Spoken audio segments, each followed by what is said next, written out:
In the heart of a serene town in Nigeria stood St. Monica Convent, a sanctuary of peace and devotion. The convent, known for its tranquility, had been a cornerstone of the community's spiritual life.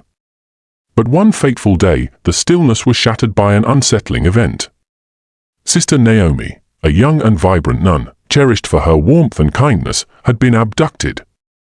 Witnesses claimed to have seen a woman resembling Sister Naomi struggling as she was forced into a waiting car by 3 unfamiliar men. Mother Superior, her voice trembling, had been making frantic calls to the authorities. One of her spiritual daughters was in trouble. Soon, police cars snaked through the narrow streets of the sleepy town, their sirens piercing the air like a blade. The disturbance unsettled the quiet community, bound by traditions. As news of the abduction spread, the town buzzed with whispers, while the convent itself remained ominously silent. The sisters murmured in hushed tones, their voices confined to the shadows of dimly lit corridors. As the tradition of the institution demanded, no one dared speak loudly. Hours turned into days, yet the mystery surrounding Sister Naomi's disappearance only thickened. Who could have targeted the kind-hearted nun? What grievance could she have caused to warrant such a cruel fate? The mystery deepened, leaving the town to grapple with an issue that shook the very foundations of their peace. It took time to know the story behind what happened to young Sister Naomi. In the small town years back, there lived a woman named Nkechi who longed for a child. She and her husband, Onana, had been married for decades, but their home remained silent, with no laughter of children to fill it. As the years went by, Nkechi's sorrow grew. At the age of 60, she made a desperate move. She went to the shrine of the village deity, Kuma, with her husband one night. Falling to her knees, she prayed fervently, "O God of this land, if you grant me a child, I will dedicate them to your service for all the days of their life." The custodian of the deity, an aged man with piercing eyes, stood by the altar and said, "May it be according to your prayers." Not long after, Nkechi's joy knew no bounds when she discovered she was pregnant.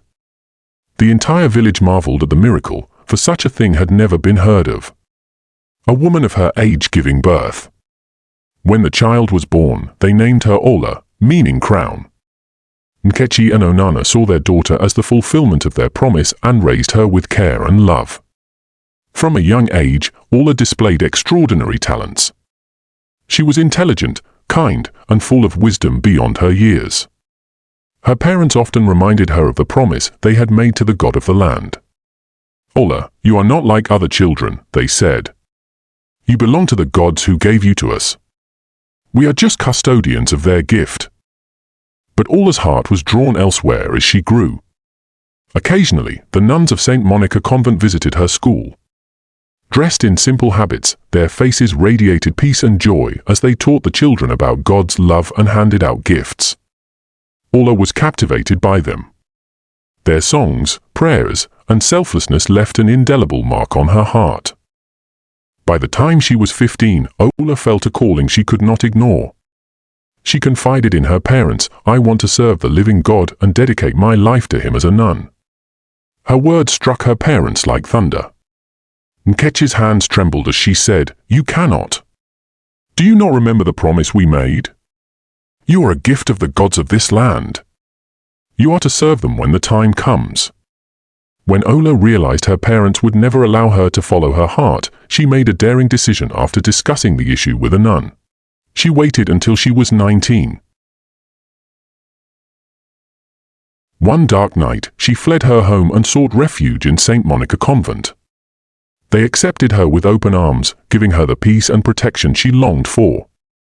She took a new name, Naomi, a symbol of her new identity and faith. But back in the village, chaos erupted. The custodian of the deity declared that the gods wanted Ola. When she was not taken to them, he told the whole village that they were angry. The crops that failed, sicknesses that spread, and that unemployment soared were attributed to Naomi's escape. The villagers began to believe that Naomi's refusal to serve the deity was the cause of their troubles. One fateful day, a group of villagers, led by the custodian, waited patiently in front of the grocery store near the convent gate. They knew Naomi would pass by there into the shop. They had planned their move carefully. As she stepped out of the store, they seized her and forced her into a waiting car and drugged her. When Naomi awoke, she found herself bound, surrounded by chanting villagers. The custodian stood before her. "Ola, why are you running away from your duties, thereby punishing the entire community? You belong here." Naomi's voice rang out, clear and fearless. "My name is no longer Ola. I am now Naomi. I will not serve any man-made god. I will serve only the living God of heaven and earth. I have given my life to him. No power, no force, can turn me away from him." Her words stunned the crowd into silence, but the custodian remained resolute. Naomi's parents knelt to plead with him, "Ola, if you love us, help us to fulfill the vows we made to Cum, the god of gifts." "Mommy and Daddy," she said, pleadingly, "I am sorry. I have dedicated my life to the only God, the maker of heaven and earth." Just then, the sound of sirens pierced the air. As they were there, the police, alerted by villagers, arrived at the shrine. They dispersed the crowd and rescued Naomi. After Naomi's dramatic rescue, the authorities swiftly took action. The custodian of the deity and the abductors were arrested and detained for their role in the abduction.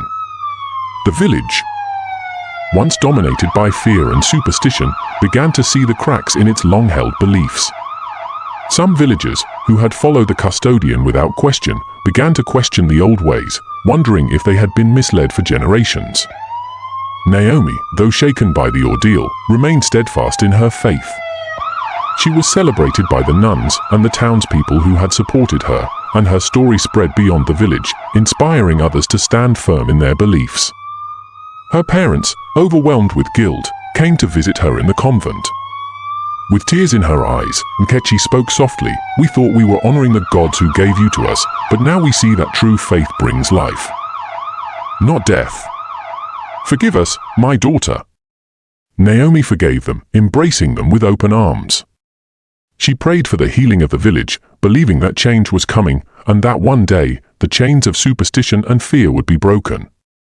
The story teaches that the path to true faith is never easy, but it is always worth the struggle. Naomi's bravery teaches us that standing firm in what is right, even when faced with danger, brings true freedom. Thanks for watching. Please share this inspiring story with others. May Naomi's courage and faith inspire you to stand firm in your values and beliefs. Subscribe for more uplifting content.